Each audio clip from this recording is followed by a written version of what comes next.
National medical commission act எம்பிபிஎஸ்க்கு, national commission for Indian system of medicine act வந்து சித்தா, ஆயுர்வேதா, யுனானி போன்றவற்றுக்கு, அதே மாதிரி ஹோமியோபதி ஆக்ட் வந்து ஹோமியோபதிக்கு. இப்போ இந்த 3 சட்டத்தின் கீழ் வராத bachelor of naturopathy and yogic sciences இது 3த்துலேயும் வரல, அதுக்குன்னு தனியாக சட்டமும் இல்லை. அப்படி இருக்கும் பொழுது இது ஒரு மருத்துவ படிப்பு என்று தமிழ்நாடு அரசு நடத்துவதாக இருக்கட்டும், தமிழ்நாடு அரசு நீங்கள் பல பிரைவேட் காலேஜஸ்லாமும் அஃபிலியேட் பண்ணி நடத்துகிறாங்க. அப்போ எப்படி இது ஒரு மருத்துவ படிப்புன்னு சொல்கிறீங்க? இல்லை அது ஒரு மருத்துவ படிப்பு அப்படின்னு சொன்னீங்கன்னா, தமிழ்நாடு அரசு நம்ம எல்லாருக்கும் கிளாரிஃபை பண்ண வேண்டிய முதல் விஷயம், அது மத்திய அரசாங்கத்தின் எந்த சட்டத்தின் கீழ் வருகிறது. அப்போ எந்த சட்டத்தின் கீழும் வரவில்லை என்றால் அப்போ இது மருத்துவ படிப்பு இல்லை தானே. Bachelor of naturopathy and yogic சயின்சஸும் தமிழ்நாடு போர்ட் ஆஃப் இந்தியன் மெடிசனில் ரிஜிஸ்டர் பண்ண ஆரம்பிக்கிறாங்க. அதில் முதல்ல 001 ரெஜிஸ்ட்ரேஷனாக இருந்தவரே இந்த காலேஜோடைய bachelor of naturopathy and yogic sciences government காலேஜோட பிரின்சிபலாக இருக்கக்கூடிய மணவாள், அவர் தான் 001. இதோடைய நோக்கம் என்னன்னா, இப்போ இது மருத்துவ படிப்பு தானே இல்லையானே தெரியாமல் பல ஆண்டுகளாக இந்த ஸ்டேட்டஸ் கோலே இது மருத்துவ படிப்பு தான் சொல்லி ஆட்களை சேர்த்துட்டு இருக்கிறாங்க. லட்சக்கணக்கான ரூபாய் பேரண்ட்ஸு குழந்தைகள் அதை ஸ்பெண்ட் பண்ணி படிக்கிறாங்க. ஆனால் அது உண்மையிலேயே மருத்துவ படிப்பு தானாங்கிற கிளாரிஃபிகேஷன் எங்கேயுமே இல்லை. எவ்வளோ பெரிய பிரச்சனைகள் அப்படிங்கிறது பல பேர் பேசிகிட்டு இருக்கிறாங்க. நீட்னால எப்படி பாதிக்கப்படுகிறார்கள் அப்படிங்கிறதெல்லாம் பேசிகிட்டு தான் இருக்கிறாங்க. இன்றைக்கி வந்து உதயநிதி அவர்கள் ஏதோ ரகசியம்லாம் வச்சுருக்கிறேன்னா சொன்னாங்க, அரசாங்கத்தில் நாங்கள் வந்ததுக்கப்புறம் நீட்டை ஒழிப்போம்னு சொல்லிட்டு. அது என்ன ரகசியம்னு தெரில. ஆனால் அந்த ரகசியம்தான் இங்கே மணவாளனுக்கு தெரிஞ்சிருக்கோ என்னமோ. இன்னைக்கு பல காலேஜ் இந்த பிஎன்ஒய்எஸ் ஆஃபர் பண்ணுற ப்ரைவேட் காலேஜில் அட்வர்டைஸ்மெண்ட் போடுறாங்க, இது மருத்துவ படிப்புக்கு சமமானது, இது நீங்கள் படிப்பதற்கு நீட் எழுதாமலேயே நீங்கள் டாக்டர் ஆகலாம். எப்படி நீட் படிக்காமல் டாக்டர் ஆக முடியுமா? எம்பிபிஎஸ் டாக்டர் ஆக முடியுமா? ஆயுர்வேத டாக்டர் ஆக முடியுமா? சித்தா டாக்டர் ஆக முடியுமா? முடியாது. எப்படி bachelor of naturopathy and yogic sciences உண்மையிலேயே ஒரு மருத்துவ படிப்பாக இருந்தால் அதுக்கு மட்டும் எப்படி எக்ஸம்ஷன் கொடுப்பாங்களா மத்திய அரசாங்கம்? அப்போ அதுக்கு மட்டும் ஏதாவது எக்ஸம்ஷன் கொடுத்துருக்குறாங்களா? அப்போ அதுக்கு ஒரு எக்ஸம்ஷன் கொடுத்துருக்குறாங்கன்னா அந்த ரகசியம் என்ன? அந்த ரகசியத்தை வச்சு நீங்கள் எம்பிபிஎஸ் எல்லாத்துக்கும் வாங்கிடலாம்ல. ஒரு மத்திய அரசாங்கத்துடைய சட்டத்தின் கீழே வராமல் ஜிஓ போட்டு, நம்ம மாநில அரசே ஜிஓ போட்டு இதுக்கு வந்து நீங்கள் நீட் எழுதாமல் நீங்கள் இந்த மாதிரி படித்து டாக்டர் ஆயிடலாம் அப்படின்னு ஒரு ஜிஓ மூலமாகவே செய்ய முடியும் என்றால் அப்போ அதே நீங்கள் எம்பிபிஎஸ்க்கு பண்ணிடலாமே. எம்ஜிஆர் யூனிவர்சிட்டி மற்ற படிப்புக்கெல்லாம் நேஷனல் லெவல் அக்ரெடிட்டேஷன் வேணும்னு கேட்கும்பொழுது இதுக்கு மட்டும் 50 பெட் இருக்கிற நேச்சுரோபதி ஹாஸ்பிட்டல் இருந்தால் போதும்னு சொல்லும்போது மூலமாக இது மேலும் மருத்துவ படிப்பு தானா என்ற மிக ஆழமான சந்தேகத்தை எழுப்புகிறது. வணக்கம். அறப்போர் இயக்கம் தற்பொழுது தமிழ்நாடு அரசாங்கம் கிட்ட ரொம்ப முக்கியமான ஒரு மனுவை கொடுத்துருக்கிறோம். இது மாணவர்களுடைய மருத்துவ கல்வி சம்பந்தப்பட்ட விஷயம். என்னன்னா, ஒரு கோர்ஸ் இருக்கு, bachelor of naturopathy and yogic sciences, BNYS அப்படிங்கிற ஒரு கோர்ஸ். இது உண்மையிலேயே மருத்துவ படிப்பு தானா? இது உண்மையிலேயே டாக்டருக்கான கோர்ஸ் தானா? நீட் எழுதாமலேயே நீங்கள் மருத்துவர் ஆகலாம் அப்படின்னு சொல்லி இந்த மருத்துவக் கல்லூரிகள்லாம் அட்வர்டைஸ் பண்ணிட்டு இருக்கிறாங்களே, இது எந்த வகையில் இது ஒரு மருத்துவ படிப்பு அப்படின்னு பல கேள்விகளோட இதை உடனடியாக இந்த கவுன்சிலிங் நடப்பதற்கு முன்பாக மாணவர்களுக்கும் பெற்றோர்களுக்கும் தெளிவாக தமிழ்நாடு அரசு விளக்க வேண்டும் அப்படிங்கிறத நம்ம கேட்டிருக்கிறோம்.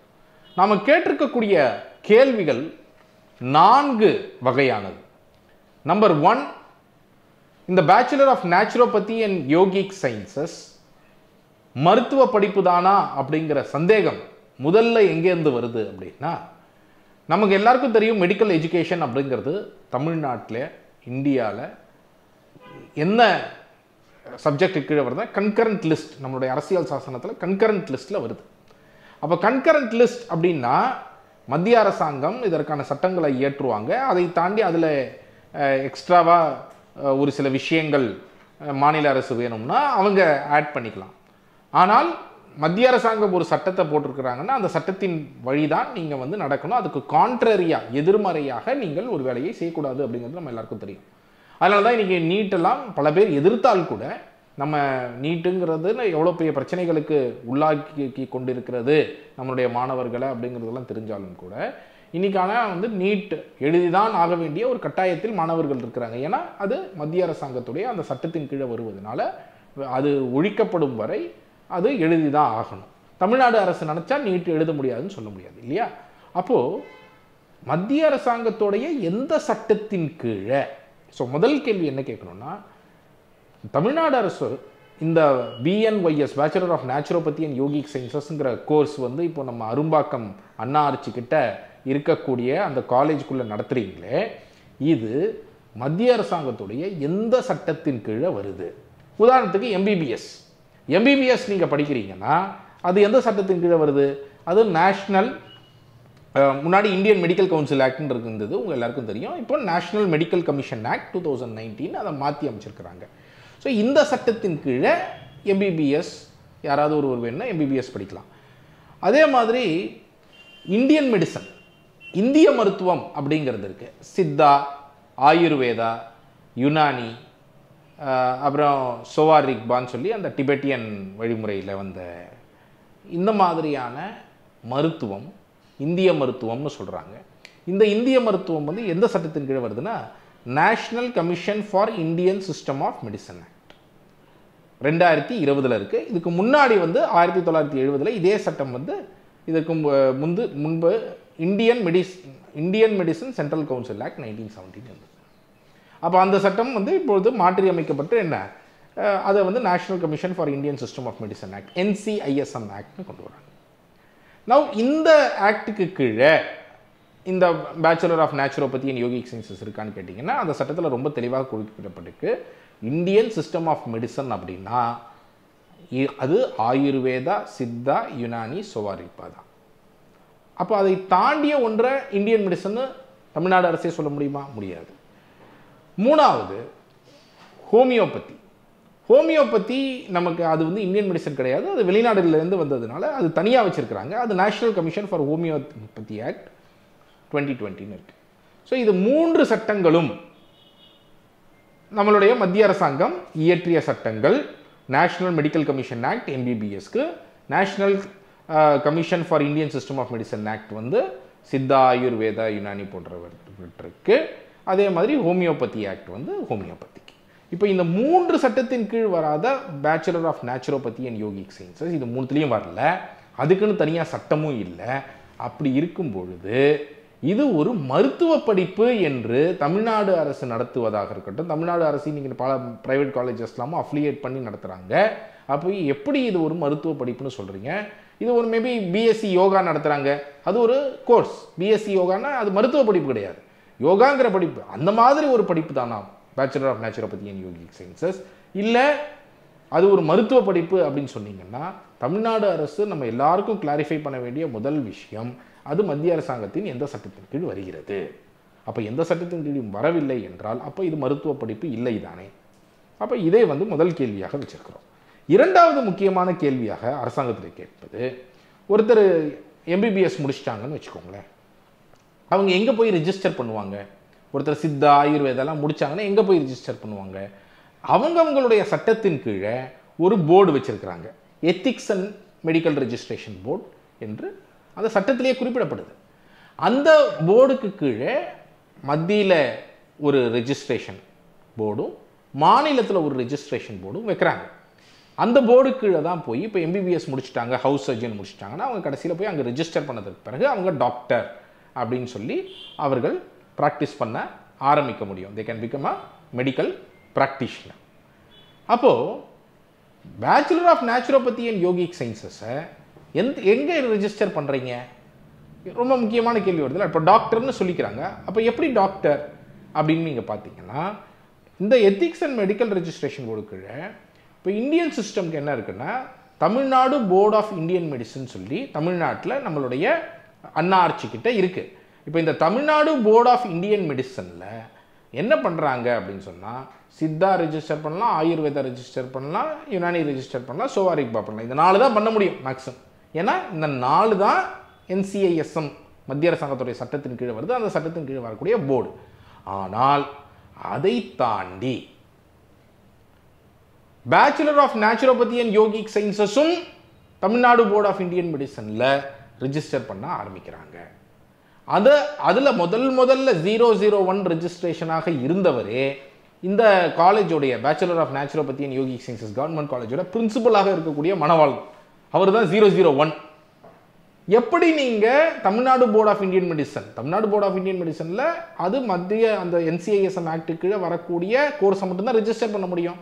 அப்போ அந்த கோர்ஸை தாண்டி ஒரு கோர்ஸை ரெஜிஸ்டர் பண்ணுறீங்கன்னா எந்த சட்டத்தின் கீழே பண்ணுறீங்க? நம்ம நல்லா புரிஞ்சுக்கணும்.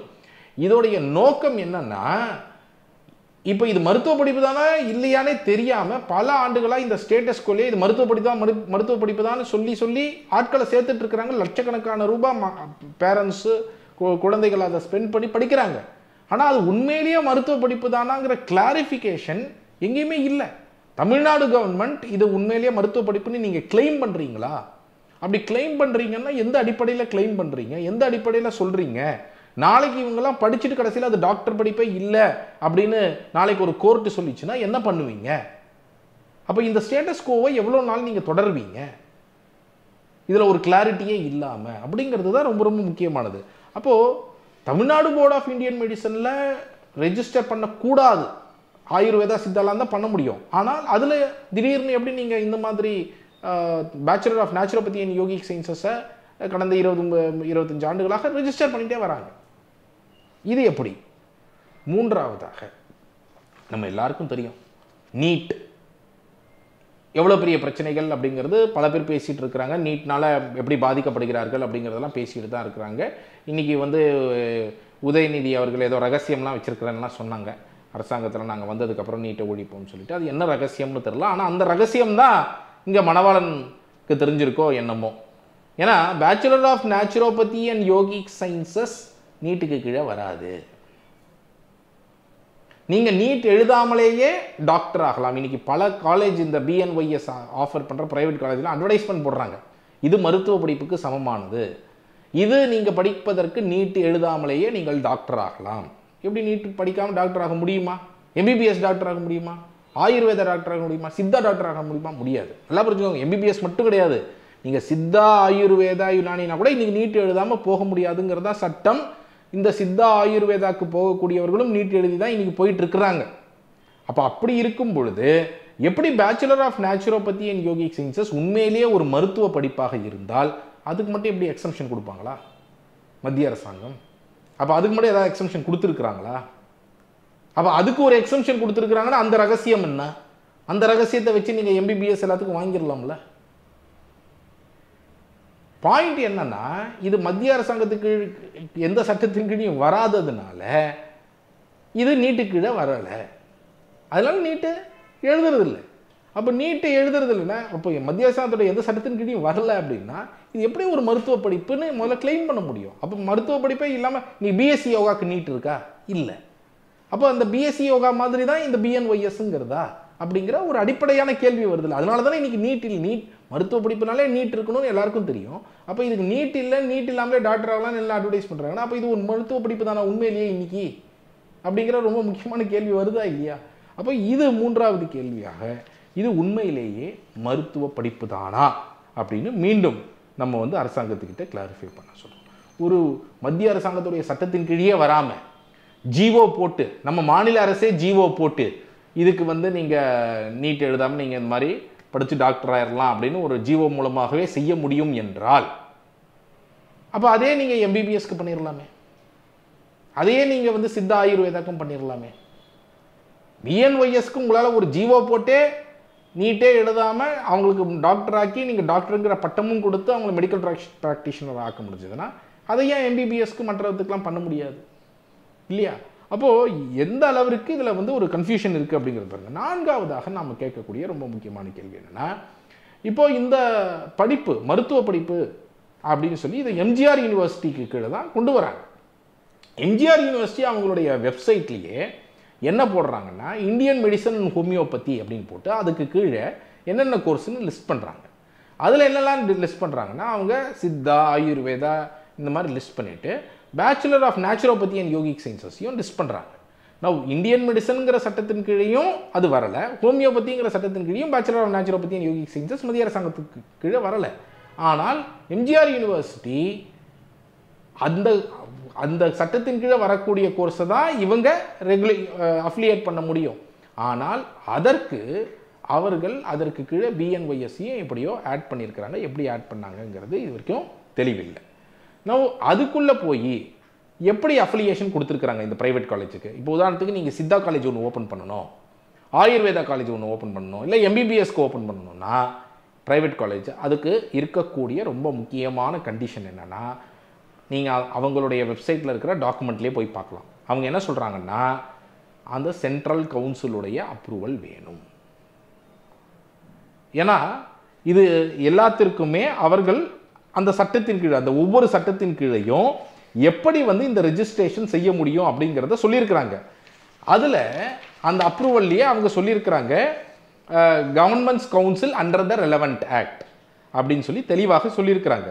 அப்போது அந்த கவர்மெண்ட் கவுன்சிலுடைய அப்ரூவல் வேணும் அப்படிங்கிறது, சென்ட்ரல் கவர்மெண்ட் கவுன்சிலுடைய அப்ரூவல் வேணுங்கிறது எம்பிபிஎஸ்க்கு இருக்குது, சித்தாக்கு இருக்குது, ஆயுர்வேதாக்கு இருக்குது. ஆனால் அதே எம்ஜிஆர் யூனிவர்சிட்டிக்குள்ளே BNYS, bachelor of naturopathy and yogic sciences டாக்குமெண்ட்குள்ளே போய் என்ன கண்டிஷன், ஒரு ப்ரைவேட் காலேஜ் புதுசாக ப்ரைவேட் காலேஜ் ஆரம்பிக்கணும் பிஎன்ஒய்எஸ் ஆஃபர் பண்ணுறதுக்கு, அதுக்கு என்ன கண்டிஷன் பார்த்தா அதுக்கு சென்ட்ரல் கவர்மெண்ட்டோட அப்ரூவல்லாம் போடலை. அதுக்கு என்ன போட்டிருக்கிறாங்கன்னா, ஒரு நேச்சுரோபதி ஹாஸ்பிட்டல் நடத்தினா போதும், 50 பெட்டு இருந்தால் போதும், 50 பெட்டு இருக்கக்கூடிய நேச்சுரோபதி ஹாஸ்பிட்டல் நடத்தினாங்கன்னா அவர்கள் பிஎன்ஒய்எஸ் அப்படிங்கிற மெடிக்கல் கோர்ஸ் நடத்துவதற்கான பிரைவேட் காலேஜை ஆரம்பிப்பதற்கு தகுதியானவர்கள்னு அவங்க வெப்சைட்டில் போடுறாங்க.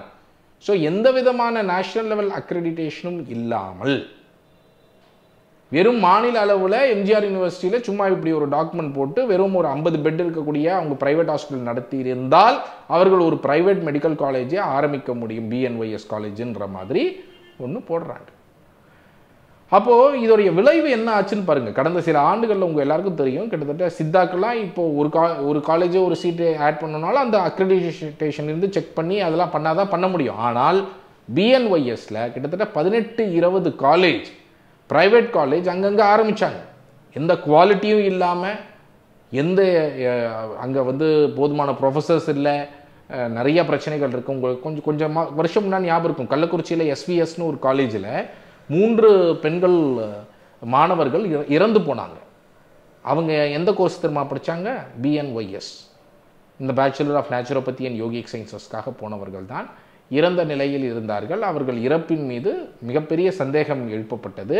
அது விசாரிக்கப்படும்னா சொன்னாங்க. என்ன ஆச்சுன்னு தெரில. அந்த டயத்தில் இந்த காலேஜுக்கு அந்த அக்ரெடிட்டேஷன், அந்த அஃபிலியேஷனை நாங்கள் வந்து டிபார் பண்ண போகிறோம் என்னெல்லாமோ எம்ஜிஆர் யூனிவர்சிட்டியில் அப்போ சொன்னாங்க. என்ன பண்ணாங்கன்னு தெரியல தமிழ்நாடு அரசாங்கத்துலேருந்து. அப்போது இந்த மாதிரி இஷ்டத்துக்கு ப்ரைவேட் காலேஜஸ் எந்த ஒரு ஃபெசிலிட்டியும் இல்லாமல் ஓப்பன் பண்ணிகிட்டு இருக்கிறதும் இன்றைக்கி தமிழ்நாடு அரசே செஞ்சிட்ருக்கிறாங்க. ஸோ இப்போ இது எல்லாமே வந்து அடிப்படையில் என்ன கேள்வி வருது அப்படின்னு சொன்னால், நீங்கள் நூற்றுக்கணக்கான ஆயிரக்கணக்கான மாணவர்களை ஒரு சட்டமே இல்லாமல், ஒரு மெடிக்கல் கோர்ஸுக்கு எந்த சட்டமுமே இல்லாமல் ஒரு ஜிஓ மூலமாக மட்டுமே இந்த மாதிரி தமிழ்நாடு அரசு ஒரு டாக்டர் கோர்ஸ் நடத்திட்டு இருக்கிறாங்க அப்படிங்கிறத பார்க்குறோம். இது தமிழ்நாட்டில் மட்டும்தான் நடக்குதா அப்படின்னு பார்த்தீங்கன்னா இன்னும் சில மாநிலங்கள்லையும் இது நடக்கிறத பார்க்க முடியுது. அப்போது இந்த மாதிரி ஒரு சட்டமே இல்லாமல் நடத்துவது அப்படிங்கிறது இந்த கோர்ஸ் படிக்கக்கூடிய மாணவர்களுக்கு அவர்களுடைய எதிர்காலம் அப்படிங்கிறத ஒரு மிகப்பெரிய கேள்விக்குறியாக்குது. பல லட்சங்கள் செலவு பண்ணும்போது அந்த பெற்றோர்கள் இது கடைசியில் டாக்டர் தானா இல்லையா அப்படிங்கிற தெளிவு இல்லாமல் இது எவ்வளோ வருஷம் நீங்கள் ஓட்ட போகிறீங்க? ஒருவேளை இது டாக்டர் கோர்ஸ் இல்லைன்னா அது தெளிவாக சொல்லுங்கள். பிஎஸ்சி யோகா மாதிரி இது ஒரு கோர்ஸ்னா பேரண்ட்ஸ் வந்து கிளியராக இருப்பாங்க. ஓகே, இது இந்த மாதிரி கோர்ஸ், இந்த கோர்ஸில் நம்ம சேர்க்க போகிறோம் நம்ம குழந்தைய அப்படிங்கிறது கிளியராக இருப்பாங்க. ஆனால் அப்படி இல்லாமல் இது ஒரு டாக்டர் கோர்ஸ் தான், நீட் இல்லாமலே நீங்கள் டாக்டர் ஆகலாம்னு சொல்லி பல லட்சங்கள்லாம் செலவு பண்ணதுக்கு பிறகு இது வந்து எந்த சட்டத்தின் கீழையும் வரலை, இது டாக்டர் இல்லைன்னு சொன்னீங்கன்னா எவ்வளோ கஷ்டப்படுவாங்க. அப்போது இன்றைக்காச்சும், ஏன்னா இன்றைக்கி தான் இப்போ தான் சமீபத்தில் ஒரு 17-18 காலேஜ் கடந்த சில ஆண்டுகளில் திறந்துருக்குறீங்க இஷ்டத்துக்கு. அப்போது இன்றே இதற்கான முடிவை இந்த கவுன்சிலிங்க்கு முன்பு தெளிவாக இது ஒரு மருத்துவ படிப்பு தானா இல்லையா என்பதை தமிழ்நாடு அரசு இந்த 4 கேள்விகளுக்கு, 1, இது மத்திய அரசாங்கத்தின் எந்த சட்டத்தின் கீழே வருகிறது, 2வது எப்படி Tamil Nadu board of Indian medicine, ஏன்னா அதில் மெடிக்கல் ப்ராக்டிஷனர் ரிஜிஸ்டர் பண்ணுறவங்க தான் நாளைக்கு டாக்டர்னு சொல்ல முடியும். அப்போ Tamil Nadu board of Indian medicine NCISM act கீழே வரவங்களை தான் ரிஜிஸ்டர் பண்ண முடியும். எப்படி bachelor of naturopathy and yogic sciences படித்தவர்கள் எந்த சட்டத்தின் கீழ் வராதவர்களை தமிழ்நாடு போர்ட் ஆஃப் இந்தியன் மெடிசனில் ரிஜிஸ்டர் பண்ணுறீங்க? 3வது கேள்வி, நீட்டே எழுதாமல் மருத்துவராக முடியும்னு அட்வர்டைஸ் பண்ணிட்டு இருக்கிறீங்க. எப்படி அது முடியும்?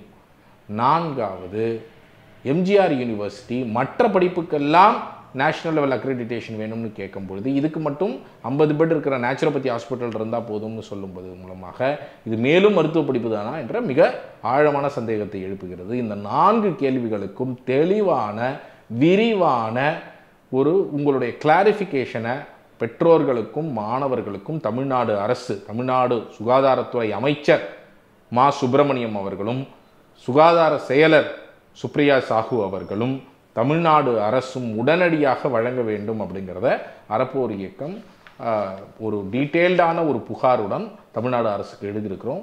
உடனடியாக அவர்கள் இதை விளக்க வேண்டும் என்று கேட்டுக்கொள்கிறோம். நன்றி.